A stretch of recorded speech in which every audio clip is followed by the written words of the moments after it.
Ready to level up in 2025? Tune into Branding with Bex for insightful conversations, captivating guests, and practical tips. Whether you're on a walk, in the car, or getting ready in the morning, grab your headphones and let's dive into the world of branding together. Did you see that countdown? Mm-hmm. Okay, great. So we're recording. All right, so this is a great week because I got to see you twice this week. And I realized today that I put on the same exact shirt. So that was not planned. Thank you so much for joining me on the podcast. On today's episode, we are sitting down with my dear friend and childhood neighbor, Lauren, to talk about the concept of returning back to you. This is a topic that has become increasingly relevant in our fast-paced lives. Today, we're going to explore the journey of self-discovery and how it could lead to deeper connections and a more authentic existence, sharing personal stories and practical tips along the way. In today's episode, you can join us as we reflect on our own experiences and talk about the importance of taking time to reconnect with oneself.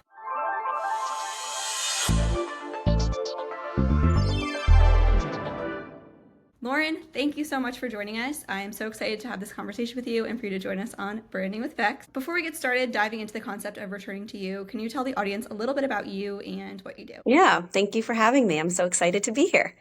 So I have my bachelor's degree in exercise science and in nursing. I have been practicing as an oncology nurse for the past 8 years now, and I've worked inpatient for a couple years, and the last 5 years now I've been outpatient, working in infusion and chemotherapy for different types of cancer populations. And I always had a passion for wellness and for disease prevention and promotion of lifestyle benefits. But I learned pretty quickly when I became a nurse that that's not always the way that healthcare works. And our healthcare system is pretty focused on disease treatment more so than prevention in the first place. So I've been trying to figure out different ways to get back to myself and things that I'm interested in. But yeah, I've been grinding down as a nurse for the last 8 years. Working in healthcare is definitely very different than, what I am currently used to and what we really talk about a lot on this space. I'm excited to kind of dive into that a little bit more and also to see how that has had an impact in terms of the concept of returning to you. This was maybe Lauren before healthcare system, before medical school, and now it seems like we're starting to return back to those things. Rebecca, before working in digital marketing, going to college, loved photography, loved writing. I find myself picking this up again in my 30s. You worded it really well in a recent social media post about it takes away the judgment or the overall feeling of what am I doing? The older you get, the less you care, I've learned. Mhm. I think it's important to return back to those things that make us feel like a kid again because it's so easy to get wrapped up in adulthood life. We're gonna just go to work, do what we're supposed to be doing, and then we kind of lose that sense of creativity and just having fun. Over the years, you and I have shared, so many laughs and good times doing the most ridiculous things, and it was so much fun. I feel like within this age range, which most of my podcast listeners are actually 34 to 44, it's a good reminder for us to have that we need to take time to return back to ourselves. As you're on this journey, if you could share a little bit more about what hobbies like you've taken up and why you've decided to jump into them again. Yeah. So I'm 31. I feel like my 20s were so career focused. I was so driven on what am I going to do with my life? What am I going to be? And I felt like that's where, when I was younger, even in high school or whatever, like that's where I was told to do. I feel like it was like, what are you going to go to school for? What are you going to go to college for? What are you going to major in? What's going to be? And I mean, I had my own struggles with that before college, throughout college, even after college, even when I became a nurse. I was like, did I do the right thing? Am I in the right career field for me? Like, I went back to master's programs and doctorate programs multiple times and dropped out of all of them. So I felt like I always was trying to figure out, what job am I supposed to have? You know, the saying where they're like, you never work a day in your life if you're doing what you love, kind of thing. Right. And I do love nursing, but it's not the end all and be all me, like there's a person outside of that. And I felt like I only started to realize that and discover that in my 30s, where I kind of had a time to take a step back and separate myself from the career driven 20s, and then was like, okay, what do I like? Like, what were things I used to like? And I have a schedule where I work 3 12-hour shifts. And then when I have a day off, it's like a free day. And it's like I could do whatever I want that day. If I want to make a doctor's appointment, I can. But if I want to just like do whatever I want, I can. And some of the hobbies that I started to get back into were dance. I grew up dancing. So I've been taking adult ballet classes and musical theater classes and contemporary classes. And I've also been reading a lot. I've been doing a lot of running, which kind of started in college as a side thing, but I kind of took it on and continued that, I guess. It's not really a new hobby, but I still A do lot it. of running, for A sure. lot of running. Yeah. Did How some many half marathons marathons. is that? Yeah. How many halves? How many fulls? Okay. Yeah. I know, I know. After like 11 halves, at some point you start to lose count, but kind of keeps me sane. And I also started taking golf lessons with my husband. He's Awesome. very avid into golf right now, and I would say I dabble with it, but just like ways to get outside of being on your phone and being in front of a screen all the time. I found myself a lot of times on my days off, I would spend my time either sitting in front of the TV and binging YouTube or Netflix or whatever, or just scrolling through social media mindlessly and doing the doom scroll. And I always felt so terrible at the end of the day. I never felt good. I always felt like I didn't get anything done. I had no motivation to get anything done. And so I think I kind of had a wake up within the last couple months of like taking a step back and trying to realize like what were things I used to do and I liked to do. And so, yeah, I've been getting back into those. Traveling is another one that I started doing within the last couple years. So, A lot of traveling, which is awesome. yeah. That's a lot of good points that you just brought up. First, I would say, as a teenager and early adult, there is a lot of filling your time with sports, hobbies. I mean, for us, we were in gymnastics, we were in cheerleading, we were in competitive cheer, you were in competitive dance. There was always a packed schedule. And then when you go from a super packed schedule and then everybody asking you what's next when you go to college, I'll be honest, going to college for some people, they were so excited to go. For me, like I decided what school I was going to on the absolute last day that you could enroll. My excitement for college like just wasn't really there. It was school to me. Yeah. I, For some people, they gave that college experience. That also wasn't something that I really had or really wanted to have. I wasn't, I wouldn't say I fit into that like, college is like the best time ever person. I did mhm. it. I wouldn't want to go back if I had to. But then in your 20s, you're figuring out, yeah, your career, what you want to do. I did a lot of my traveling in my early 20s, I would say, as I was trying to figure out my career. And then once you get into, I guess, a flow of what you kind of know you're going to be doing or a general idea of what you're going to be doing, you start to really evaluate like other areas. You have to kind of return back to those other things that brought you joy and you're able to be a little bit more creative and have fun again. It's so easy, I think, to get wrapped up in the hustle culture and like the constant desire for self improvement to the point where Mhm. it's like I constantly need to improve instead of just enjoying the day to day and like being present. And it sounds like a lot of the hobbies that you've picked up again are hobbies that really force you to one, not be scrolling, not be on your phone. Like, it requires you to be presently there. For me with photography, I have my camera in my hand, my lenses, my big camera case, and I can't be on my phone at the same time. I can't be distracted. I have to be fully present with whoever I'm taking pictures. I think that returning back to that is something that people are craving. We're seeing so many digital detoxes. We're seeing people taking time to step away from it because it's not bringing us joy as much. We're kind of like the first generation that had to go through it. We didn't have it growing up, and then we kind of now that it became a thing, now we're realizing, okay, before this, we had fun, so maybe we should return back to how things were then. Was there a moment when you were like, okay, I don't want to spend my days off maybe watching TV or looking at my phone, and you were inspired to start picking up a hobby? Yeah, so I think I always knew I wanted to take dance classes, but I never would take the step to actually like go to one. I stopped using social media for like a day. I tried to see if I could do it. And I was like, I could easily do that. And deleted it off of my phone for a day. And I was like kind of alarmed how difficult that was for me. This was probably some point actually over the last like 6 months. It was very recent. And I was just like surprised by like my automatic habit to go to your phone and you automatically go to where it is on your phone and you're like, oh, the app's not there. But you're like subconscious knows to kind of almost go for it anyway. And that was kind of like surprising to me where I caught myself doing that numerous times that day and was like, oh my gosh, what am I doing? Something like that. Or I was just finding myself like filling time with, okay, well then I'll just be on TV or something. And I was like, let me see if I can do like no screens. And that was so difficult for me, but it also woke me up to like feeling so much more creative. Like I felt like when I was not on my phone and I couldn't use that and I would like read for a little bit or then like just be bored. There's this whole thing about it's okay to be bored and not have to fill your time with something all the time. That just came across me at the same time as when I was going through all of that. And so I found myself that while I was bored, I was like, okay, well, I kind of feel like I want to get into this or I want to do that.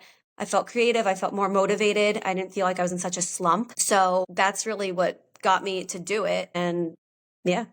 Sitting in silence is so important. People are like, oh, I can't sit with myself. And I just have to constantly be thinking about things. Maybe you don't start with just sitting in silence and meditating, but if you can go for a walk without your headphones and just think, that's actually when I get a lot of my best ideas for content. I find that if I'm not consuming, that's when I'm creating the most creative, organic content. Pinterest is one that will be inspiring to me. The other platforms, I'm not seeing anything that's inspiring me to come up with a great creative idea or concept for me to talk about on, the podcast. All of that work really comes when I'm by myself or when I'm walking by myself or when I'm driving in the car and I'm just thinking about things. There's so much importance in not consuming. Then it gives your mind time to actually reflect on anything that you've learned. You can also have time to build that creative muscle again. More and more, we're seeing people, especially I would say around our age, that are looking to do things that are fun again and to pick up those fun hobbies because for many, they start to really not care about what people think of you anymore because it's like, honestly, who cares? The reality is nobody really cares what anybody else is doing. But I think as you get older, and this is something I try to stress to anybody younger that I'm talking to, nobody cares like what you're doing. So if it makes you happy, do it. If you want to put yourself out there, go for it. Like at the end of the People, day, yeah, people are so focused at themselves. They're so, I mean, everybody, just like how you would be or I would be thinking about like everybody's thinking about me, but you're really thinking about yourself in that moment too. And everybody's doing that. So I think also it's like, how can I be doing something that's more about creation and less about consumption? Like I consume so much all the time that like you don't even have a second to like think or be a person. And then you right. like come out of it and you sit for a second and you're not using any kind of device or something that's giving you any kind of information. And you're like, wait a minute. Like, I kind of want to do this. I kind of want to do that. And all of a sudden now you want to spend your time doing things that you used to either do or that you haven't got to try before. And I think it's really created a lot of just open mindedness and less fear about what anybody else is going to think. Like at the end of the day, it doesn't really matter. Right. Um, and I think that when you're young and you are like, I think the quote was when you're 13 or when your 30s are for a time to, um, oh gosh, I forget it. It was like your 30s are a time to do everything you wanted to do at 13 without judgment or Without the judgment and without the shame. Exactly. So when you're 13, you feel like the whole world's criticizing you. And then when you're 30 and you've kind of gotten a job that's steady enough to pay the bills and do everything, you kind of can be like, well, what do I want to do for me? And I think what's exciting about your 30s is also that like it can be a, time for yourself and to really get back into that. And I've really enjoyed that. people are like, oh, you're turning 30 soon. This was obviously last year. And I was like, I think 30 is the new 20. It's finding those things that bring you back to you and give you an opportunity to decompress. I find myself like with books, I was always grabbing like a business book. I spent all day doing business. And then like my way of winding down is really picking up Jab Jab Right Hook by Gary Vaynerchuk. Like that's I'm gonna start learning about sales at 10 o'clock at night for fun. My goal is to switch to like fiction fun books because it's so easy to get wrapped up in consuming and saying I could be better at this or I could learn this and just returning back to things where you do them just for fun. Have like an opposite though to that where I was so focused on my career and what am I doing with my job and everything that I was like I almost needed kind of the self-help stuff to get back to myself, to Mm-hmm. be like, what do I like? And some of the stuff that I have like read or listened to or stuff has actually provided me the information and the space to take a step back from the hustle culture and kind of come back inward a little bit. So it's interesting how your perspective of it is one way and how I've seen it in a totally different way. But either way, we're trying to focus on our own, wellness and our own productivity in our ways that we're doing it. There's some books that are more geared towards like Atomic Habits is a really popular one. I'm trying to think what other ones there were. Oh, The Defining Decade, Why the 20s Matter and How to Make the Most of Them. Really popular book. A lot of people read in their 20s. And they're very good books and there's a lot of good takeaways. It fell into the hustle culture a little bit where it was Mhm. I constantly have to self improve and do all this stuff when I'm I'm I'm gonna figure it out. I kind of added a little bit of stress. So I mean, it varies, but I would say overall, just returning back to hobbies that are not picking up the phone and doom scrolling. If you use it as a tool, it's helpful. If you use it as a place to share your creative thoughts, space, whatever, then it's great. It's really easy to get wrapped up in it. Where you're doing the creation rather than the consumption part. If you are putting something out to the world and you're like, look what I've done, or look what I've made, or look what I've created, I think that's awesome. I think where it gets a little bit dicey, at least for me it did, is when I'm not putting anything out there and I'm just taking in all the information. I think coming back to it's almost like grounding when you come back to things that you used to do. For me, if it was dance or singing or going for runs or whatever, things that are just kind of like, oh yeah, like your body almost remembers it. It's like riding a bike again or something, that your body remembers, it's in your cells, and it feels so good to get back into that kind of habituation of it than rather than just consuming all day long, to do something that's like, I know what this is and this felt good and it still feels good to do it. And also like, look what I can create and look what I can put out there. And like, it's not even for anyone else, but for me. But if other people can, relate to it and we can find some kind of like common ground in it, like how awesome is that? Yeah, absolutely. I think when you have that sense of community from social media, it's awesome because it also inspires other people to like return back to themselves as well and to pick up a hobby that maybe they never thought they would. I'm really banking on muscle memory because I agreed to go to open gym with my friend soon, and in my mind I could easily whip out like a round of handspring tuck. I just know how to do it. And then I'm thinking to myself, lift weights now, it's very different than like hurling my body over, and I really have no idea how this is going to go. But I was like, you know what? Why wouldn't I do that? Why wouldn't I try? There's actually one of these places around here that does the aerial circus. And one of my friends was like, we should go do it. And I'm like, okay, I don't know, but apparently it's fun and it's worth trying it. Yeah. I mean, for dance, for me, I haven't taken a dance class, like an actual formal dance class, since I was 18. I graduated high school and that was my last dance. And then college, we had this thing called air band, which is basically you put on like a performance at the end of the year kind of thing. And the reason that I joined a sorority was so that I could go to airband, and that was the sole purpose. And you can ask anybody in the sorority, they knew I was in it because I wanted to be an airband. And so I got to get that like itch a little bit for like a couple years, but then that was it. I was never on like a dance team or anything like that. So my first ballet class that I went to, which was really just the last couple months, probably in the summer, I was scared. I was nervous. I was like, I haven't taken a dance class in 13 years. Um, and you are going to be a little rusty, but the Right. muscle memory does come back. And it's funny how the terms come back and the different like terminology of how to do stuff. And you're like, wait, what does that word mean again? I know that. Right. And it reignites this like, I don't know. I was excited to do. I was coming home and practicing. I was looking forward to the next class. I bought all new leotards and new like stuff for it. And like, it might be a hobby that I literally do 10 times, or it might be something that I continue on for years, but like it made me happy. And I felt like it was something that was good mentally and physically for me. And it's so strange that it was like, why did I take off so many years the last 13 years? Like I lived in New York City. I had access to so many dance studios that I could have taken. Broadway right there. Yeah. Literally it's right there. Like I could have taken all these classes while I was working in the city and living there. And I think I was so in the hustle culture and grinding that like I didn't even consider doing anything like that in my 20s back when I lived there. Like I couldn't. I almost wish I took the opportunity then. But yeah, it's been so interesting and so like rewarding to Yeah. come back to it. I think we're often taught that you need to just like figure it out and grind it. And we forget that there were so many things that just brought us joy to do just to do them. I did make the university cheer team. I quit at the first practice. And after that, it's just not really encouraged. I mean, maybe for many, they just, I don't know if they let themselves go or what it is, but we just kind of age out and they're like, forget it. We're not going to, offer classes to people over the age of 18. No, it's true. It's true. It's like in dance, in gymnastics, in cheerleading, like those types of things.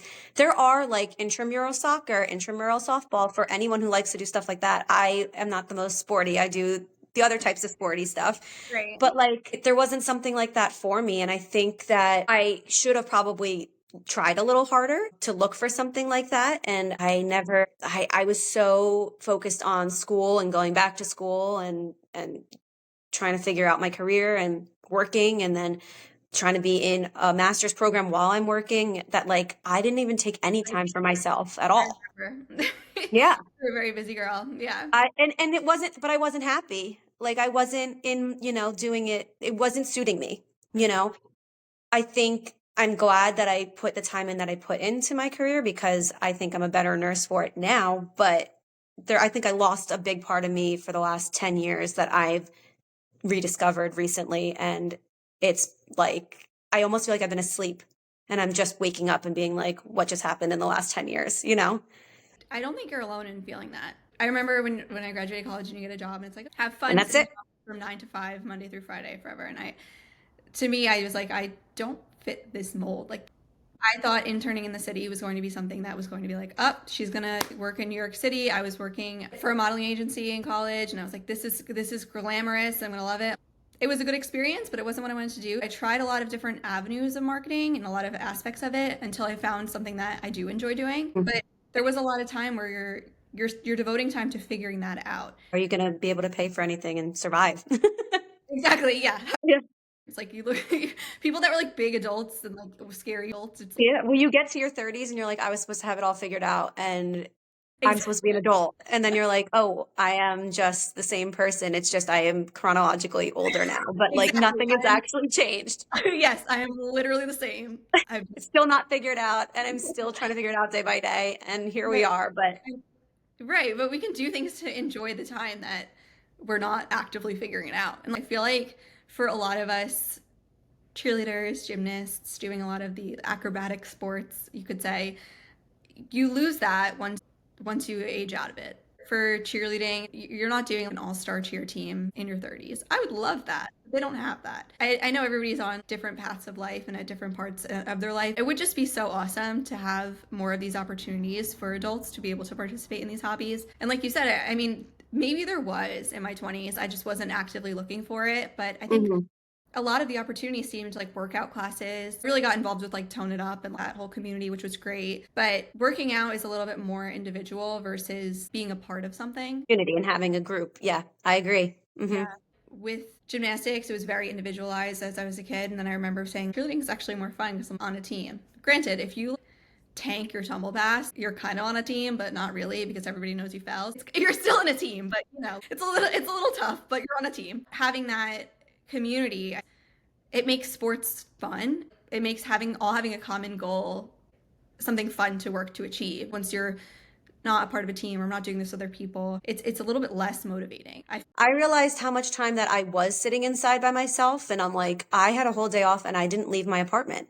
Like, I've just been by myself all day. I haven't talked to anybody. I haven't heard my voice all day until, my husband comes home and I'm like, oh my gosh, it's the first time I'm talking all day. Like, I haven't said a word all day because there's no one to talk to. I guess that's it. Like, there's something about current culture where it is a lot of people indoors and because of you're on your screens, you feel like you're connected with people, but then you realize like I haven't actually talked to anybody. And then you start getting a little bit like, oh, I kind of am a little lonely, or I kind of do feel like in a weird funk and I don't feel like doing anything, and pushing myself to go to stuff like this that I'm like terrified to go to because it's been so long, or I'm like, I don't know if I can still do it. Like, who knows if I'm going to even be any good or if everybody's going to be really good because they've been going. Like, getting past that and just going and then meeting people who are like, you're doing awesome. And like, we want to see you next week. You should come back. And just like really encouraging and getting to just talk to other people that have similar interests that you have is like such a great thing that I also haven't seen in since we were like younger. And coming back to that is like, oh yeah, like that's probably why I also liked it back then too. Furthering on the point of us all having social media posts, we had it in high school, but it definitely was not nearly It's what more it like college. I feel like it. while social media was meant to be something that is a social platform, people are like scared to actually not obviously not me because I just post everything all the time. I'm not saying this against anybody that's scared of doing this, but it's like people are they're like lurking. They're there. Like it's hard for people to click the like button or to like engage or to like to send a direct message about like, oh my gosh, your story, like I relate to that. It's social, but we're more and more like removing the social aspect. The point of it was to be social, but then somehow what it actually turned out to be was people are self-conscious and Yeah, they're more self-aware of themselves that they're not actually being social at all. And it's exactly. like the whole point of it was to connect everybody, but if anything, we feel less connected. Yeah. And Totally. it's weird. It It's is weird. weird. At the very beginning of social media, when Facebook was big and we would go on the computer and then look at Upload the whole computer. albums, Yes, whole all digital the camera digital albums. Oh, yeah, and post the statuses. Like I just, if Facebook could stop reminding me of old statuses. of the song lyrics that you posted 15 years ago. Yeah, yeah. Don't text. Like, okay, Yeah. no one was gonna text me anyway. No one's going to text you. Yeah, like yeah, or I'd be like, really wants a snow day. Like, how cute is that? Like, what am I doing? It started out as like a cute place for people to be more social. I feel like that's still what like our parents' generation used Facebook for. Use it more correctly than we all do. Like they Yeah, have it right. That's the right. point of it, is to talk to your friends and see what they're up to and connect and not care about posting or commenting or whatever. They post Right. whatever they want. They're sitting on the couch with reading their favorite book, or whatever, and they're like, great book today. Like Yeah, they don't care. exactly. They don't care. And I That's think that generation's Facebook usage is what we should be using social media for, the social side. yeah, I Yeah. agree. Yeah. I remember looking all the way back on my old Instagram pictures and I was like using the preset filters that were within Instagram. And I don't know why I thought it made it look moody that day. And it was this horrible sepia filter that like completely removed, like ruined the photo. If you were unamused, you would just close out of it. People were so much more social with it when it first started. And people weren't nervous to comment or to like or to like say, hey, I relate to this too. And now it seems like there's a lot of people that would have a stronger sense of community if they weren't scared to say, hey, that's me too. Create more than you consume, put more out there, like the post, Right. comment on it. Like there's people that I see that I follow that, just did the Dopey challenge in Disney, which is the 4 days in a row race. And That is some crazy. girl I was know like, you've done that. I've done it 5 years ago, and I am crazy enough that like finally it took 5 years for me to be like, I think I would do it again. Were you But sore for like a week? Like, oh yeah, I don't even remember. I didn't, you know what? What I would not recommend is I did not train back then. I think the longest I trained was like 3 miles, and this is up to 48.6 miles. So yeah, little ambitious of me 5 years ago before I actually like ran for real. I just was like, oh, I could do it. I did it, you but did it. Yeah. yeah, I don't know. But I commented on I don't know this girl, but she was like, "Does anybody has any questions? Like, I just did dope." And so I commented on it. I was like, "How did you train for it?" Because I was like, "Well, if I do this again, I probably should know."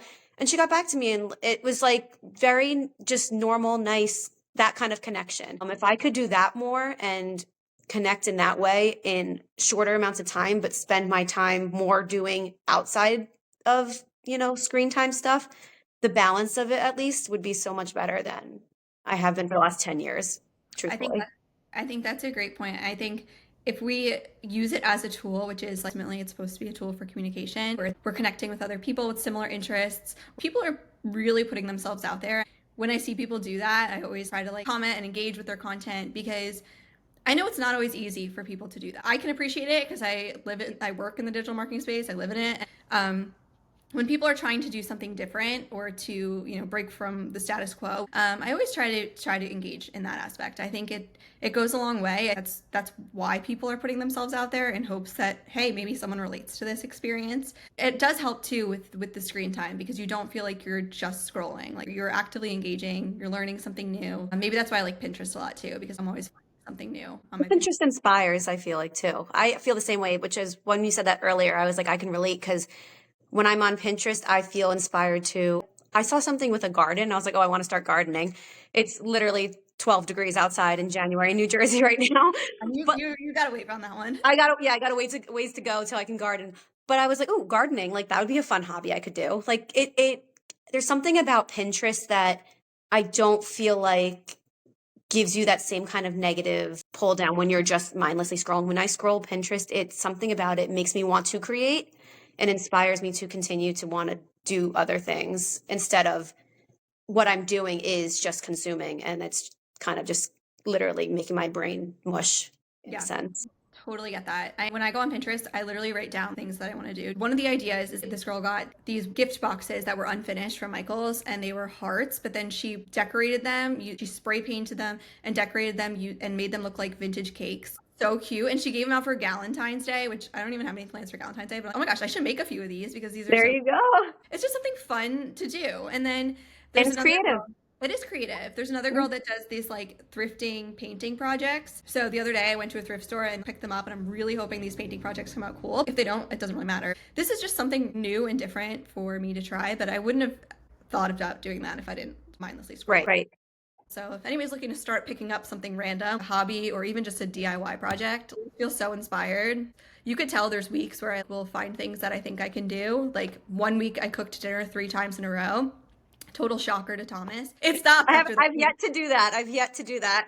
Yeah, it stopped after that week though. Like that was, I found 3 great recipes. French dipped biscuits. And I was posting these on Instagram stories like I cook all the time. A casual King Ranch chicken soup for dinner. Like this took me all day. This preparation for this, I'm running out to the store and literally screenshotting, buying exactly what they tell me to do, following it to a T. And it's so funny because it's always on the days where I feel like at work I'm so stressed out. And then I'm like, let me stress myself out more by going to the store to pick up these ingredients and then make this dinner recipe. But I knocked it out of the park. I can guarantee though, you doing that and putting something together made you feel better than you would have felt if you just sat and didn't and ordered something for in. Right. I Yeah. could like guarantee it because the days that I'm like, ugh, I don't want to do all this stuff. But if I'm doing things and I'm active and it's like almost distracting, but not distracting, you feel better. You're productive. You're doing something. Like, Yeah. I don't know. I really feel like the last 10 years, I don't know where I was or who I was. Honestly, I'm like, I don't know who that person was because You're I getting just back. woke, I You're literally returning. woke up. I woke up 6 months ago and was like, hello, world. I'm here. Lauren's back. She's back. Okay, where have we been? Pick it back up. Lauren's back, and also her Disney addiction is back. So it's so funny when I saw that girls walk schedule to go through Magic Kingdom. I'm like, I am definitely doing this. That's so fun. Yeah, 13 miles through Disney. That would take me like, I mean, I've done that half marathon before, but I think a nice leisurely stroll the way she did it. She picked up for 1 mile and ran it, and then the rest walked. When you have downtime, you can either take advantage of it and try new things and get crafty, or like you said, it's very easy, I think, to fall into watching other people do things. I know some people like love reality TV and that's their thing to wind down and stuff, but I think constantly watching others do things, I just don't think it's very beneficial to help move us forward here. I think that here and there, that's fine. If it relaxes you, if it gives you a little inspiration where, oh, I saw that person do the 13-mile walk or whatever it is. But you can't, I think, rely only on that. I think you have to use it as a tool, like you were saying, and it has to just be, this is my hour to wind down. And now after this hour, I'm going to go do something for myself. And it's not going to be watching other people do everything because I could sit and watch people do stuff for all day long. And I feel like I'm like, wow, look at all the stuff I did today, but I didn't do anything. I sat on my couch and then you literally are just like almost in like a trance. Mm-hmm. You're like watching everybody else do everything and you feel like, oh, I did all these things. I went on a 13-mile walk today in Disney, even though you didn't. Like you sat on your couch. So like it's almost like I feel like I've been, yeah, like waking up to myself and okay, what do I want? What do I like to do? And what are things I used to like to do? And how do I get back into doing those? And then by doing them, feeling so much like better afterwards and also posting about it just to be like, I don't really care. I don't care if and nobody likes the post and they're like, you're weird and whatever. Okay, well, thanks. Well, I like doing this and I'm gonna, I don't know. I don't know. I think I just woke up and was like, I don't care anymore. Yeah, that is beautiful. That's a clip. Seriously, that is honestly that's what it's all about. I think returning back to a proactive state instead of a reactive state. It's really easy to get wrapped up in picking up your phone, scrolling social media, replying to emails, answering people's text messages, and you're automatically putting yourself in that state of, okay, I'm going to react to everyone else and what they need in order to fuel their day. If you sit on social media in the morning, it's automatically setting you up to put you in that algorithm, which is insanely smart now and only getting smarter, of ways to keep you wrapped up in the apps. But if you wake up and you say, okay, proactive day. I'm not going to check my phone first. I'm going to do what I need to do in my morning routine to set me up for the things that I know I need to get done to like move myself forward.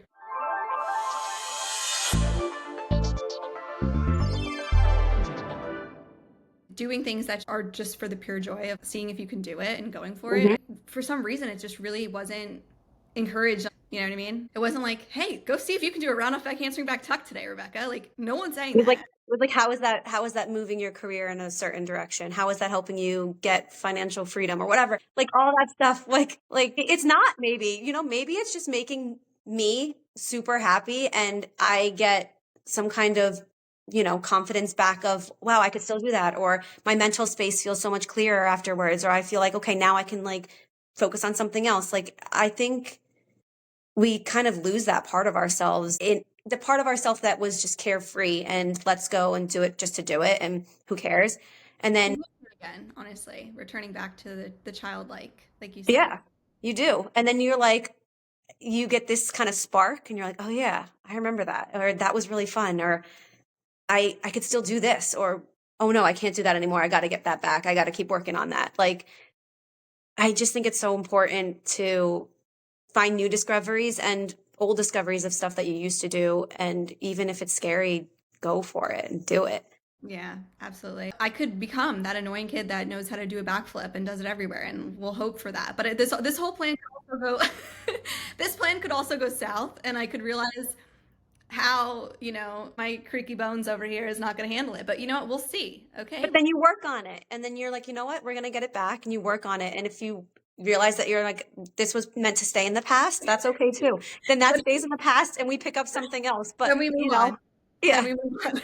We move on to the next thing. Then But we pick up my something creative that we could focus on that's moving the needle in a different aspect of your life. Right. And I think ultimately one of the big goals with hobbies for me is off-screen hobbies. I do plan to talk about that ironically on the screen on Instagram because I think people are looking for things to do off screen and Yeah. trying to pick up your old tumble pass isn't for everyone, but I think there's little DIY projects that we see people doing online and I save it and then I never do it. So Hmm. I would love to just be able to showcase more of those because it is so satisfying. Recently, I started drawing again at night before I go to bed, and that really took the place of watching something that I thought was funny on YouTube or scrolling social media. While my drawing is a little rusty, yes, I honestly don't care. Same thing with my tumbling. If I can do it, great. If I can't, I had my time to shine, but like it brings you back to just doing something for just to do it. Like Just for the that's joy. just for the joy. A lot of times when we decide, oh, we have to go do X, Y, and Z, it's because there's some reason we're doing it. Whether it's because we need to advance in our career, because we want to learn more, because we have to do this, we have to do that. Like almost that's also it's tough with like working out. Like I love working out, but like obviously there sometimes it's not. It's not the same though. Working out is not the same as some kind of a hobby where you're working towards a goal or working on something. It's a different type of goal. And I Right. think it's important. Mhm. But I think I also used working out as that was my hobby. I was like, Yeah. oh, I run or I go to the gym or I do classes, but like it's not the same. Like I think it's so important to have something totally that's unrelated to fitness to be your like hobby that you're working on or something that you used to do. I mean, I don't know about you, but me as an 8-year-old, I wasn't going to the gym. So that wasn't something that was really for me in my life or running or doing any of that stuff. I was being creative and playful and having fun with life. And I think that part of it and bringing back the joy aspects of it is so good in just other aspects of your health and your wellness that you don't even realize are Mhm. missing until you get back to doing them or start doing something new that you're trying to work at. And it's a goal that's unrelated to gym stuff. I agree. I think there is something different about working out versus hobbies, dance classes. That is physical fitness. You are working out, but it is different. Yeah. Yeah, it feels different when you're doing it. Just like how cheer practice felt different than weight room. It doesn't have to be a physical fitness related hobby, even just deciding you're going to start painting or whatever. I think if we can, instead of picking up our cell phones, if we can maybe pick up one of those hobbies and do that instead, I just think we would get one, so much better at that hobby, but two, it's so much healthier for our mental health too. Yeah. Well, like you were saying, like being present, you're forced to be so in the moment and in the present time that you're working towards whatever that goal is. Whereas when you're at the gym, you can scroll on your phone. You can kind of not have to focus so much, except for the like certain set that you might be lifting, but then you take a break and then you're not really engaged as much, or it's easier to not be, I guess, Mhm. is the way to put it. But when you're working on some kind of a hobby or something that you're really interested in, and that everybody's got their own, individual thing that would kind of spark them, you're very engaged in it and you're very present and you're very focused. And I think that focus on that thing is what kind of is different than just going to the gym and lifting, or going, I mean, I know I say runs, which are separate, but running's not even as much of a hobby as it is just something that I do, I guess. But there's something very focused and purposeful, I guess, in the hobby that you're doing, that you're working towards, and that's the present state that you're in that keeps it different from when you're doing something that's like, I'm going to go to the gym and that's my hobby, you Right. know? When I had cheer practice, the phone went in my backpack and I didn't see it until after cheer practice. Like versus now, we're at the gym or in a class, taking a quick break. Who needs something? Let me check my text, or let me check my emails. We're all a lot more reachable now. I think it's actually a luxury to not be someone that's reachable all the time. Obviously, I love to get back to people, but I don't put the pressure on myself to reply right away anymore. That also goes along with like social media and messages. Like I try to block out time of when I'm like going to answer messages and when I'm engaging on social media, and then time when I'm not. And that aspect of being selective with how you're allocating your time. We didn't even do it in a structured way back in the day. Like the Yeah. phone was just a phone. It was just a way to talk to people. So before you decided to participate in your new classes, did you experience any obstacles? I know you mentioned you were a little bit nervous to go for it, but was it hard to find the classes? Yeah, so I think the biggest obstacle was myself, first of all. I think my ego, fear of failure, fear of judgment, like it's been so long. I don't know if I can still do this. What are people going to think? It was all that. And I think getting past myself was the first step, and saying, all right, get over yourself and go look for a class. And then looking for classes, I also was like, well, what if this class isn't the way I want it to be? What if it's not good? And I think we hold ourselves back because we're trying to control so much of stuff we can't control. And instead of just going to the class and just try it. And if you don't like it, guess what? You can literally never go back again. So I think the biggest obstacles I faced were self-inflicted, just not wanting to put in the time to look for it, or feeling like I can't because my ego is too big. And I'm like, well, I haven't done it in so long, so I can't do that anymore. Yeah. Um, those were the biggest things. And then once I got over myself and was like, all right, let's look for what are my options. I do wish I took advantage when I lived in New York City and there's a lot more options there. And I actually did take advantage of, I had to take a work trip to the city and take a in-day class we had to stay in the city for the class. So I stayed over one night, and I was like, well, while I'm there and have time, I'm going to sign up for a Broadway Dance Center class. And I was scared because Broadway Dance Center is pretty legit with their classes. And I, again, haven't taken any classes since I was 18 years old. So I was nervous, but I took a beginner class and just signed myself up and went. And I was so happy that I did. And the people were so nice. And I was like, okay, like I could do this.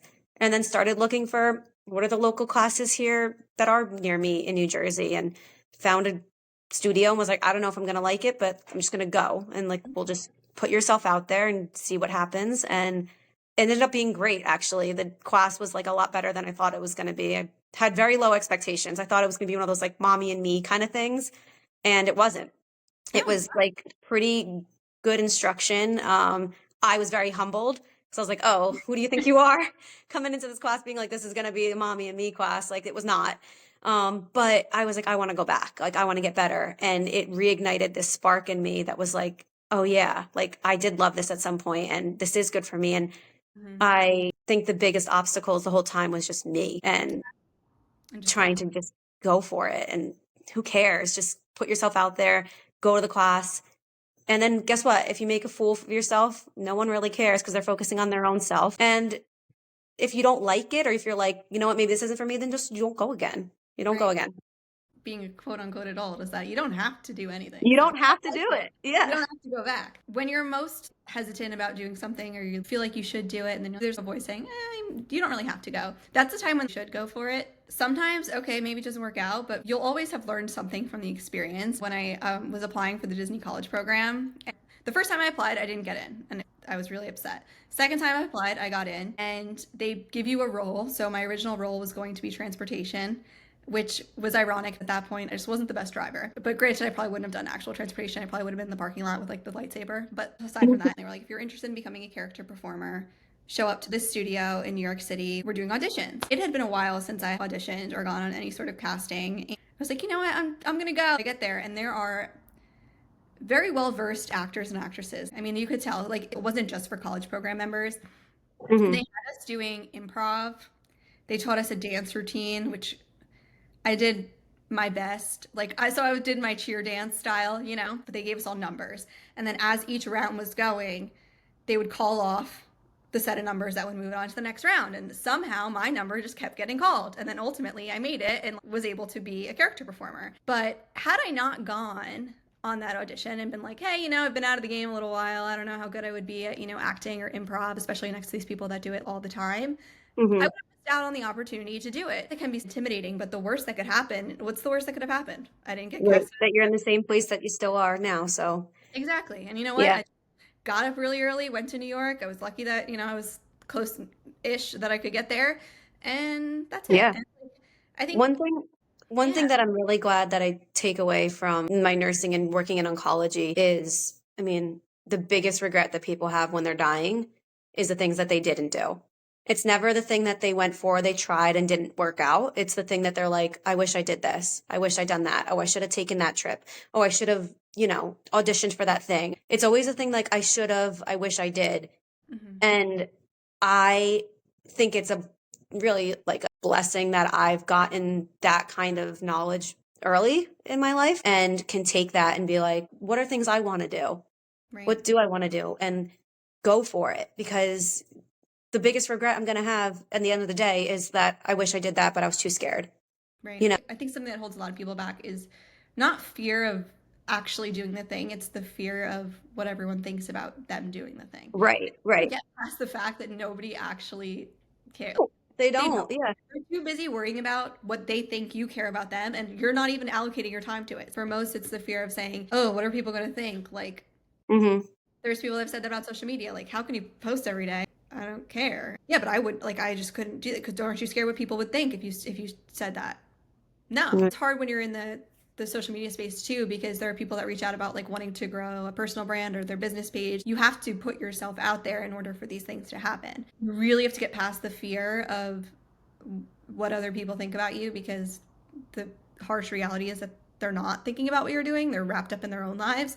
And it's actually kind of a blessing. Like, go for what you want to do what you want to do, because this is your life, and you don't want to spend it thinking about what other people are thinking of you. And you Um, don't know how much time you have in life. And you know what? You got to take advantage of each day. And if this is the day that you're like, I really want to do this, then go for it. Go so for it. And don't be at, the end of your life being like, I should have done that and I didn't do it because X, Y, or Z. Just yeah. go for it. I am someone that firmly believes in God's timing, and it's all going to work out the way it should, and it always Hmm. does. That's really what it's all about. It's like living in the day to day and enjoying each day and being present Yeah. while you're there, because we're not going to have January 16th, 2025 ever again. So Yeah. And while being we're intentional, intentional with your time and how you want to spend your time. And I think, spending your time doing something that you love doing is so much more worth it than being too scared to ever go for it or try or get back to what you used to do because you're like, well, it's been too long. Like, there's no such thing. no, Like, definitely not. there's no such thing.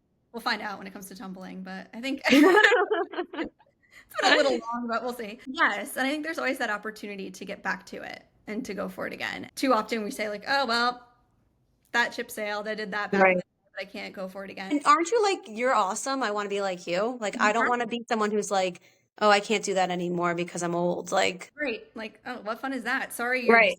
you're checking out right now. Like, this is Yeah. you still have time. Like, what are Yeah. you? One thing I do, which I guess makes sense because I host a podcast, but I consume a lot of podcasts. And there was actually a woman that I couldn't even tell you her name, but I was listening to, and she was like shredded. She's like sharing her morning, or like what she eats in a day and stuff. And I'm taking notes because I want to look like Yeah. Yeah.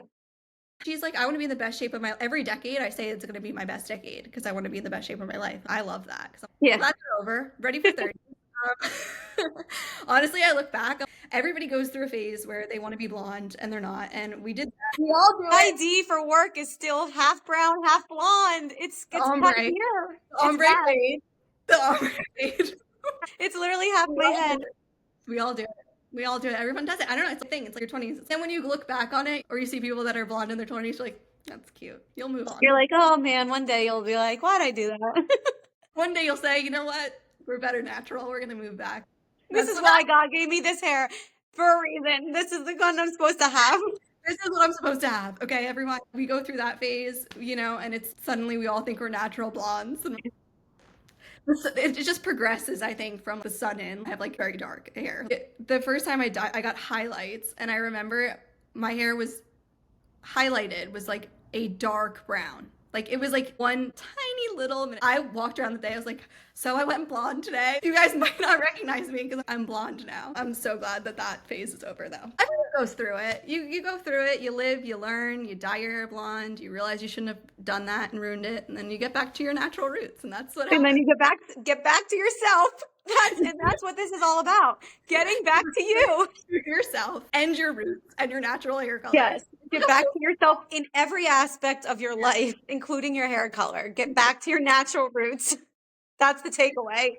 No. No, Do no, you no. remember in high school you were like you made me a bet and I couldn't wear sweatpants to class for a whole year. And so I never wore my sweatpants to class. I always had to have a real pair of pants on back in high school. And I did it and I made it a year and then I was like I don't think I ever wore sweatpants again to school because I was like, "Oh my gosh, you don't wear sweatpants to school?" There was one day I remember I wore leggings or Lego pants to school, and if people came up to me that day and said, "I have never seen you," they literally came up to me and they go, "Okay, I was in my fashionista era. I No really sweatpants. I loved putting together outfits, and I still do. I remember people like Rebecca's in yoga. Like, what's happening? Why? I'm like, everybody at cheer was wearing yoga pants. You were wearing yoga pants and flip-flops. I bought yoga pants and Oh my gosh, it's just so funny to think about. And then also you think about all of the trends of what you're supposed to do, the health trends that were big. I oh remember. yeah, when I went vegan for like 5 years. Do you remember when you ate cashews for like a few months? I ate cashews by the Costco like pound, whatever those were. So I They did didn't high even look intensity cashew. workouts, and it turns out that's like the worst thing I could do as someone that runs stressed. Wait, what is it? What workout? I was doing HIIT workouts like multiple times a week because this is what I'm supposed to do. Like this is what we do. I was good at them. But Yeah. if you're someone that runs with like that runs naturally like stressed, doing HIIT workouts are like the worst thing you can do for them. Like Yeah. But you don't know any better. Like you're just trying to like figure it out and as you go. this is working out. These are my workout videos. This is what Tone It Up's doing. The protein intake was way too low. I mean, Tone It Up would be like, oh yeah, you just worked out. Great. Eat a banana. You live, you learn. Yeah. I was doing all of those HIIT workouts and then I was wondering why I'm constantly stressed because I just boosted my heart rate to like 200. Right. Your And now, cortisol is like through the roof right now. right. For me, it was a no-go. That was like me with the vegan stuff. I was like, I'm gonna eat so healthy. I literally eaten bread by the pound. I was like, I'm so hungry. All I did was eat chips, bread. I was like, it's vegan. It's vegan. And it was I, not healthy at all. Like I Oreos, did. vegan. Yeah. I watched that documentary and I forget what it was called. This was years ago. And then I remember I tried doing vegan for it lasted like 6 days. And I was so hungry every day. I was just eating everything.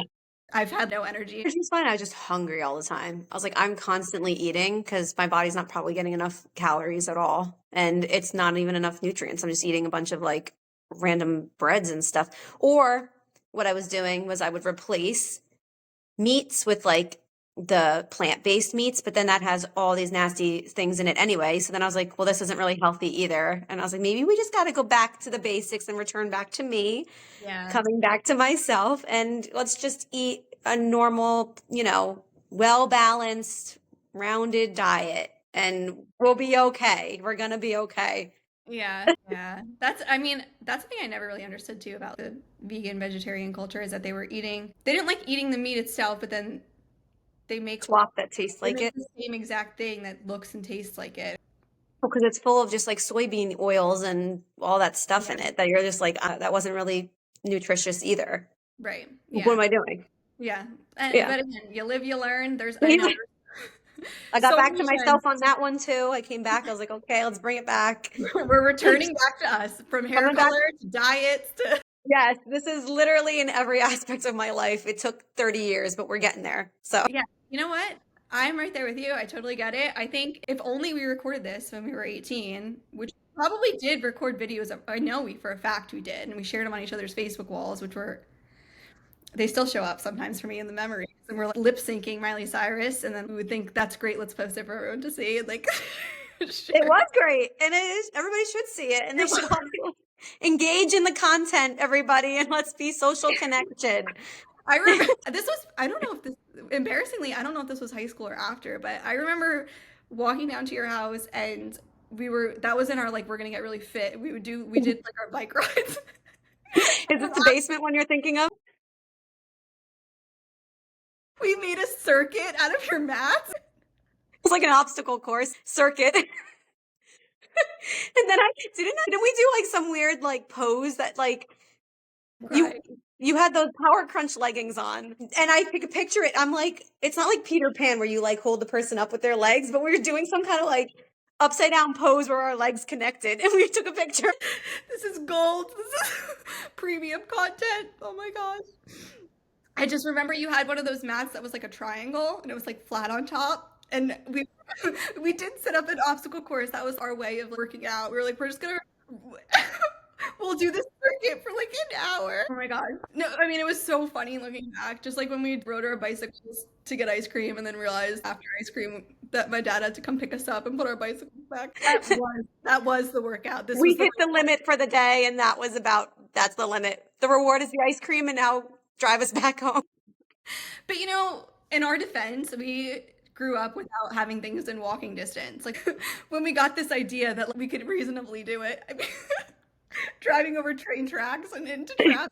I think I was on the beach cruiser bike too. I don't even think I had a mountain bike at that time. So it's like totally not the right bicycle either. Oh my gosh. But that was our introduction into fitness. That was, you know what it was? It was It was we were actually. used to the circuits from cheer and having to do our strength workouts at the end where they would make us do push-ups and hollow holds and then we were like, now what? And then So you would go for like a loop run. What was it? good boy. The big boy or the little boy. You could do. I liked little boy day personally, but if you had to do the big boy, oh, the little boy was like a shortcut that you got to cut through instead of the full loop. I don't think they do that anymore. I don't know. That was I a know whole match. they made us do that. And then we would be so, I remember it'd be like, we're all so sweaty and gross. And then they'd be like, okay, change now and go back to class. It's disgusting. Oh no, the mile run in gym. Do you remember? Oh no, this was my freshman year It was of only high a school. mile. Or yeah, I think gym was a mile. Why did it feel like so long? Because none of us were in shape. We were a bunch of like high schoolers, and we're like, we're here, but we're not in shape. That's so bad that was only, no, I think it was a mile and a half. Maybe it was a mile and a But half. that's I don't still know. not great. I mean, I did the half marathon too. I No, did, I was beat purple red and dying. My freshman year, I had an asthma attack after a oh cheer no. camp because they made us run laps because they were mad at the senior girls got in trouble. Mhm. And so they made us run laps as a punishment. And I had a full on asthma attack where I couldn't breathe and I was choking on the No side. way. That's my introduction to running. And here I am. So I hated it too back in the day. I hated running. I mean, we because were, it was punishment. It was forms of punishment. It wasn't like encouraged for like, this is good for you and like take it at your own pace. It was like, run, you have this many minutes to make it back to me. And right. I was like purple in the face, choking, having an asthma attack. I was like, my lungs are collapsing right now. Yeah, not good. When you say it's a mile and a half, that just sounds, that's not a long time. Like, No, I know. I'm like, I literally, why were when I we, go out, when I go out for my runs now, I usually do like 3 miles is like my short because it's like 30 minutes to go out for a 30-minute run and back. hey, that's pretty good. For a Yeah, I guess for me, that's my short run though. Mhm. So the fact that a mile and a half I was purple in the face and choking is like, I don't know, We were in great shape though. We were active. It just was, I guess, a different, different form of yeah. it was like a quick tumble pass, like stunting, which you were my flyer, was like a period of time and then you moved to the next thing, you know? Yeah, Honestly, they were it's probably a distraction too, where you're just constantly going for 2 minutes and 30 seconds so you can't even think about it versus running at gym. I don't even know if we had headphones. I think it was just the sound of my breathing, which is probably no, it was us all like that was exactly. That was the sound. Tears, crying. No, I'm just kidding. But that was rough. Now that I think about that, oh my gosh, you'd be like, "Hey, change into your clothes and go back to class." Yep, and I would go back to class with my hair slicked back in a ponytail and my face like beat red, and people like, "Are you okay? You got sunburn." I'm like, "I didn't get sunburn. This is my complexion from working out This too is a hard." mile and a Okay. half look. Okay, Yeah. this is a mile and a half look. I didn't even remember there was a little boy. Was that what it was called, or was that just when people cut that corner? Because I thought we were just that was sneaky moves. Like I didn't realize that was like an official thing. Was a little boy where it was like instead of going all the way out, there was somehow you could cut through, and then we always cut the corner anyway because no one was gonna do that corner. Right. Don't miss those times. I think there was a silver lining though, was when it rained and then they would have you run around the gym. Even better, running around the gym where it's like humid and hot, and they're like, "Go, you got this, keep going," and you're like, we're packed in like mules, all of us running like elbow to elbow. And Like, like when you cheer think wasn't about it, really like, we were so cramped. And then cheer wasn't in our high school. Usually I feel like cheer was the cool. no one liked us. No one liked us. And again, we didn't care what anyone We thought. did We were not like, care. We went out there, we crushed our routines. We didn't even have a designated practice space. And then there were times it'd be like wrestling room and we would have to practice on those gross wrestling mats. roll out cheer mats fold up the tables of the cafeteria and practice there because the gym's taken from whatever other sport, and like our sport is not important. So Yeah, figure out exactly. somewhere else, go in the cafeteria. And we were like, we can't stunt, the ceiling's too low. I remember that. We had to Like we like can't, dodge the light fixtures. yeah, we have to like hit them.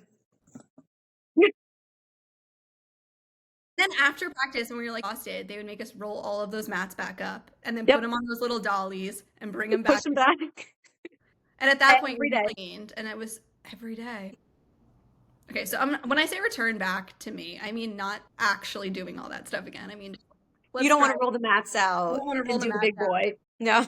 No, but I will attempt to tumble again. We'll see. I just go for it and do something simple that you feel confident in. Start with like a back walkover. Just like Yeah. bend backwards. Be like, can I still do that movement? And then and then like if you can't, like that's okay. Then you can start like if you want to work towards getting that back. And if you don't want to and you're like, I actually don't want to do this anymore, then like do something else that you like to do. But Yeah. I think it's good for you to go. I think that's awesome. It's gonna be so Yeah. fun. Which is like kind of like related but separate. Yeah. So that's like me so I tried to get back into something that was gymnastics-y, whatever, but it was CrossFit.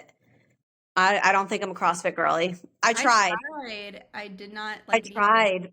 I could see why some of the moves were very gymnast-like, and I liked the moves and like the hands. Oh, we're gonna do handstands, and I was like, oh, let me practice my handstands. But like all the like throwing the weights around, I hurt my back. I would definitely, yeah, yeah. And it's And just, I was like, I just don't think this is my thing. But I tried it. I yeah, tried it. it So seems like very like aggressive. It's great for some people, but to me, that seems like a very stressful workout. Not just like mentally, but because they all yell at each other, which is fine. Cheer, that was a good thing where someone just yell at me and tell me what to do, and like just do it, But then when it comes to like working out and doing this for my health and wellness, then someone's screaming at me to like slam a weight on the floor. That's intimidating. I also just don't think it's good for my joints personally. But everyone, no, yeah. I think it's a good workout for people who know how to do the movements correctly. And I think it's a good full body workout. I think it's actually really good for you in that aspect. But I am like you, where I'm like, I don't know these movements properly, and they're telling me to increase the weights and keep going. And I'm like, I feel like I'm not even doing the snatch or whatever properly. Like, I don't know what I'm doing. And then I did end up getting hurt, and I was like, this is what I wanted to avoid. And then I was like, you know what? I don't think I actually enjoy this. I'm just doing it because I think it's a good workout. And I'm like, maybe it's just not for me. So I'm just not going to do it anymore. yeah. Well, at But least you tried. tried, I went, Tried gave it a something. good effort, and was like, see you never. Thanks for the class. Thanks Catch for the you class. But guess later. what? Not for me. I didn't realize hot yoga, like the woman who was It's teaching it, hot. it's hot and like we used heavy dumbbells during hot yoga, which was typically during hot yoga class, I thought it was just usually body weight. Like we were using heavy dumbbells on top of being hot and we were like doing curls and like renegade rows, something different to try.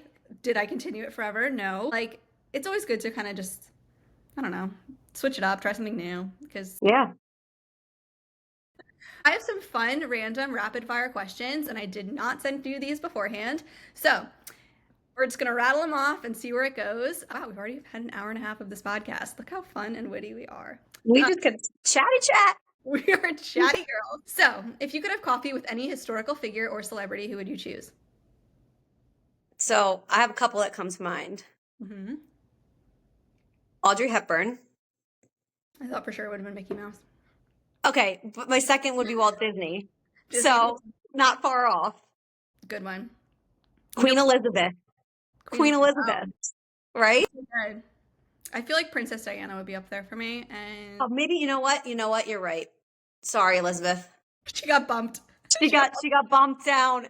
I think Diana would have to beat, because these are all people that like you've heard a lot about and have all this like influence in society and culture and everything, but like I actually don't know any of them, and they've all died before I was even probably alive. So Diana, I mean, she invented the crew neck sweatshirt and biker shorts vibe. yeah, we got to thank her for that.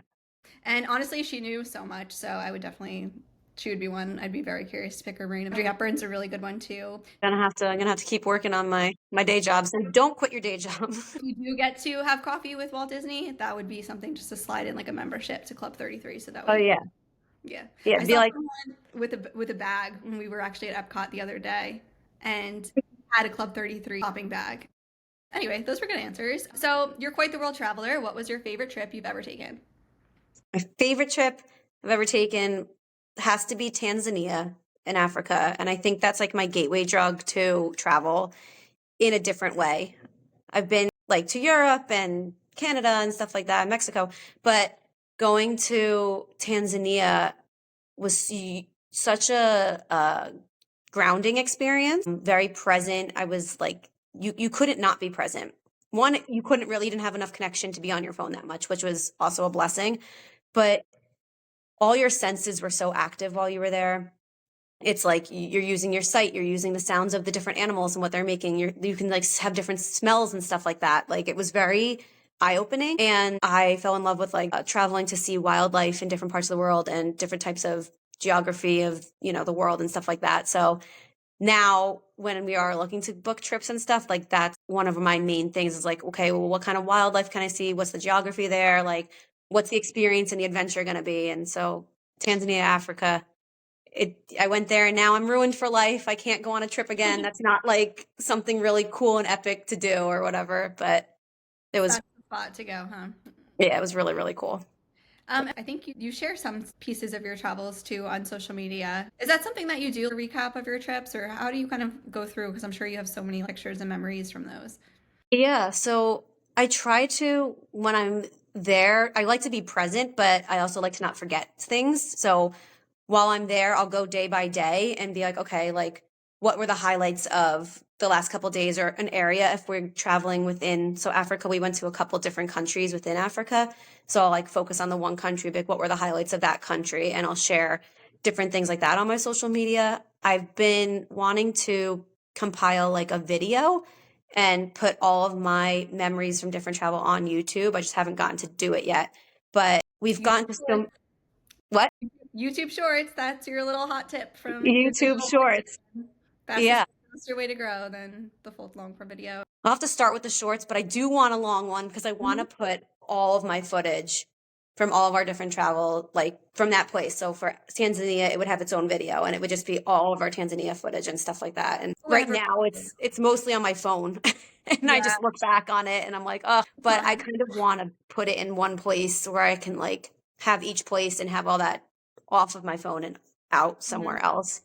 You should look Um, at Natalie's on YouTube if you're ever looking for some inspo vlogs, but they're like 20 minutes. But she does a really good job of taking you along for the journey on her trips. Yeah, I'm gonna eventually do it. Honestly, this is the best time of year to do it, is on like days where it's hard to get outside because it's so cold. Yeah. Awesome. Listen, I would love to see those. So, what are your top three social media accounts or podcasts, besides this one, obviously, that you listen to or consume? Do you have any favorites that inspire so you? I do, and I know we talked earlier about it, but a lot of mine are self-help favorites. I love the Skinny Confidential, him and Love, her. love her. I think that she does such a really great job with providing information, but also making it feel very real Hmm. and not too structured or, like pre-planned. It feels very natural. And I like how like real she is. I feel like I'm her friend and we're best friends, even though she doesn't know me, but I'm like, oh, hey, Lauren, besties. Um, She's great. so Yeah, she's great. Skinny She follows me Confidential. on Instagram. So fun fact. Oh yeah, I love all of her stuff that she puts out, and I literally just bought the recent powder that she put Yeah. out, so I'm like, oh, can't wait to put that in my water. You have the face roller. I don't have the face roller. I I have the have face the roller and the body brush. So Okay, I've got the what's it called? Eyebrow oh, and eyelash peptide and the powder. I do have a brush from Primarily Pure, which I got based on her recommendations also, but if there's anybody that I'm easily influenced by, it's her. I don't buy the clothes that she's wearing, but I like her outfit choices, which I think it's more returning back to basic, classic, very timeless looks. And even if it's button up, tucked into a nice pair of high waisted, wide leg jeans with a nice belt, she just looks put together. You know what I mean? not like trying hard. It just like looks neat and nice. Yeah, I know exactly what you mean because I'm like, Like how do I do this? a black long sleeve t-shirt, and I'm like, It I need looks great though. 10 black long. This is all I'm gonna wear now because it looks so good on her. I No, don't know. she's into navy now. Navy is the new black. Navy. Navy's the new black. I I know. I listened to all the, and I'm like, oh, this is good. No joke. I actually got an email today for a collaboration for a computer backpack, like a travel laptop backpack, and I Mhm. was picking between black or French navy, and it's French navy. Navy. This is the color. This is what we're wearing. Mama Lauren said navy, so we're going navy. We're all going navy. We're all returning back to our natural hair color. Yeah. Yeah. You did Oh yeah. too. Oh yeah. She did it too. So I will say she's we were ahead of that though. So she got there wait, first. yeah. She got there Took her a first. little bit of time, but she got there. She got there. Got there. So her podcast, and then I like On Purpose with Jay Shetty. I Oh, think he did too. he's really good, like I think mentally Hmm. and putting me in a good mental place. I find when I listen to him, I feel like I relax a little bit, and I'm also just like, oh, like get out of your head, and I don't worry about all the noise everywhere. I like how his podcast is it's realistic and applicable. It's not too much. It's just like very real conversations that he has with you. Like, I can implement this like today. And he takes a lot of the pressure off of feeling like I have to do all of these things. Like, here's one little thing you can do that will make a huge difference. That's at least from what I've gathered from this. Yeah, yeah. I feel like his stuff's it's almost like not meditation, but it's almost meditative to me, where it's like, oh, like I'm focused on, more internal things and not focused on everything else and everybody else. Like it kind of puts me into like a meditative place, I guess, without meditating. So I kind of like to listen to that for like my mental health. And then a fun one that I really like is WDW Radio with Lou Mangello. He has been podcasting for like 20 plus years and it's all Disney stuff. So all about the parks. And that's like my fun one when I'm on my way to work in the morning and I don't want to listen to something that's like serious or too heavy. I'm like, I need something very light and just fun and about stuff I like. I listen to his stuff and it's all different things about Disney parks and history and very lighthearted and fun. He interviews a lot of people. Like he's interviewed, oh geez, I can't think of his name. The guy who does the Imagineer for like everything with the big earring. You know who I'm talking about. Yeah, but like he's been on there, like a lot of like high up people within the company that have done different things, and it's very cool. That's awesome. So yeah. I watch the Disney food blog for each festival as they're coming out. I'll sit down and watch them on YouTube. Just it's great, I think, to dial into a lot of the self-help and the learning space. I think sometimes let's just watch this for fun. That's why sometimes I'll put on a vlogger or I'll put on what's happening in Disney next festival at Epcot. Right. Just lighthearted, like I enjoy that kind of stuff, and now this makes me feel happy because it's just about things I like and that don't have to be so serious and heavy. I think that's one of the reasons a lot of us find ourselves like really enjoying going to Disney and being a part of it. Like, for if you don't get it, like you don't get it. So it's kind of people are like, oh, why would you go to Disney? Blah, blah, blah. It's such a great place to have fun, and like that's it. Go on rides like a kid again. Like it takes you out of the constant like need to like do something different, and like you're just present and like you're able Mhm. to just relax, have fun. And do you have any books or movies that you would recommend to our listeners and why? Yes. So right now, I am also still doing a self-help book, but I'm currently reading Courage is Calling by Ryan Holiday, which is very relevant to this whole entire conversation. It's all about putting yourself out there and going for something that you want to do. And I like it because it's inspirational and it's like, just go for it. And the time is now and, be brave and do the things you want to do. But their chapters are only like 4 pages and they're it's not a beginning to end kind of story. They're all little inserts about how people in history have been courageous in something that they've done, or why like being courageous in your life right now is relevant and current and why you should be doing it. And I like them because I can literally quickly flip through and then read one and I'm like, oh, I'll just read one more chapter. Oh, I'll just read one more chapter. And they're like short little inserts. But Is Ryan Holiday the same one, the same author of like the Daily Stoic? Is that yes, okay? yes. Yeah. Those are also Um, quick, quick reads. If you pick it up every day, like you can take something away from a short read. yeah, I literally have it. Where is it? I have it here like on my table and I read in the morning. I try to do one passage each day from the Daily Stoic. But this is the first book that I read that's like a little like more book-ish. But Yeah. Well, that sounds like a good one. Are there any like movies that you just find yourself putting on? It could be fun. Doesn't have to be anything serious. um well today I put on 16 Candles because I don't think I've actually seen that movie I don't fully think I've ever through. seen that movie. That's with Right? Molly Ringwald, right? Yes. Yeah. And it's like a classic. Everybody's like, oh, classic movie. I This is know. the first time I actually sat down and watched the whole thing, but something that was just mindless classic. And I was like, I want to put something like that on. That's what I was watching today. I did that the other day. I was actually singing very loudly, as I tend to do, the Supernova Girl from Xenon throughout the house. And I just want to watch Xenon. So I watched the first one. I sometimes putting on something from like Disney Plus that's a nice Yeah. old Disney Channel movie. Okay. They're only an hour and a half long. It doesn't go past my bedtime. And then That's the key, actually, though, because bedtime is literally 9 p.m. Lights are out. Time to go to sleep. hit the showers. Let's go. Time's over. Ben walks in. He's like, "You want to watch a movie?" I'm like, "We have to go to bed in like an hour. We can't be watching a movie." It's so funny to look back at these and 2000s. That nostalgia kicks in, and Mhm. wow, I miss having a giant boombox and yeah.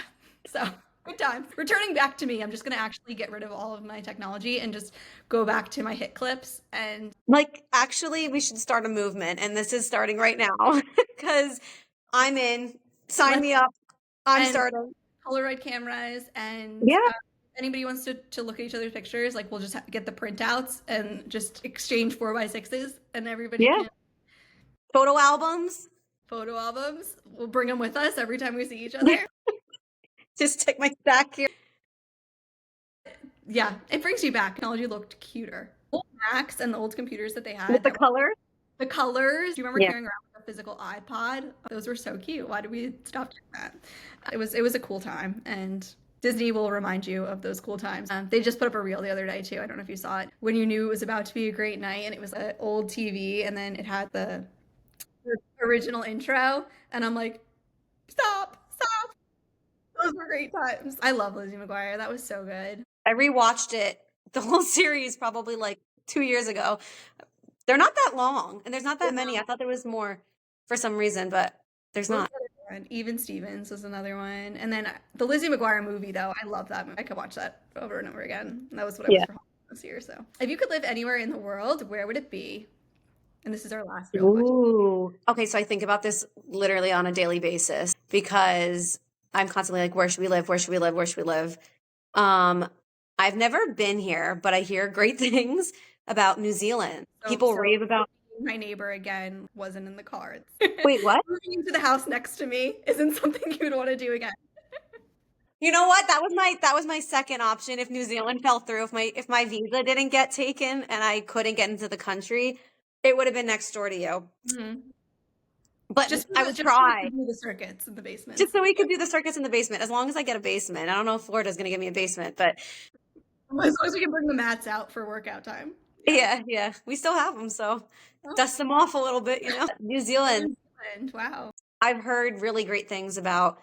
They're very active, they're like live off the land and they're very healthy. It's like beautiful with the geography of it and everything like that, the mountains and the water and everything. I've just heard like their lifestyle and their way of living is just very like pure, and I think living in a place that does encourage being more active and stuff like that is something that I would like because then it encourages me to not be inside and not be on my screen the whole time. I get to do something active outdoors, and that's healthy and using, plants and stuff like that. Yeah, I can see that. But I've never been, so I guess my first stop would be to travel there. It's on my list, but I think New Zealand would be a really cool place. And they speak English, Right. so I don't have to worry about a language barrier. So that could be it. But I will say, as someone who was a New Jersey resident previously, that even if it's not as far as New Zealand, if you move somewhere even a little bit southern from where New Jersey is, you do notice that winter Like doesn't have to be like that. Florida. You don't have to move to Florida, but winter. As the Carolinas were up in discussion with us too. I lived there They for a were, while too, yeah. so I know it's good. It's nice there too. I think New Jersey, your winter is long. Like once it starts to get cold, which is like the fall, it kind of Mhm, stays like my in March, like mine and Ben's birthday. mhm. It's my birthday, but it's Ben's too, I guess. That day, like it's been cold on my birthday. So like that's a really long winter. I mean, it's gonna Yeah. be spring. Summer in New Jersey is so much fun, but you got like 2 months of it and then back to being kind of cold again. Yeah.